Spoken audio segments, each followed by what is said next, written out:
Red Sabando gusto na bang tanggalin sa Gilas? Habang papalapit ang World Cup ay mas lalong nagiging clear kung sino nga ba ang mapapasama sa Final 12 ng ating national team.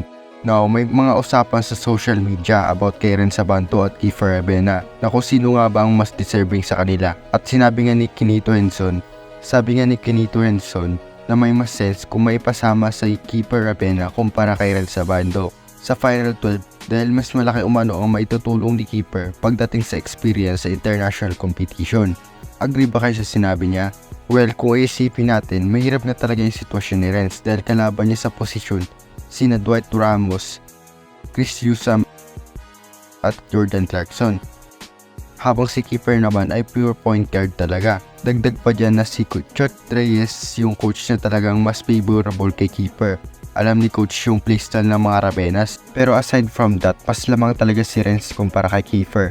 Mapa-defending man yan, shooting, and ability to space the floor. At wala na sa basehan yung international competition. Dahil si Renz ay naglalaro sa Korea, one of the best leagues in Asia, at muntik pa siya maging Rookie of the Year at Defensive Player of the Year.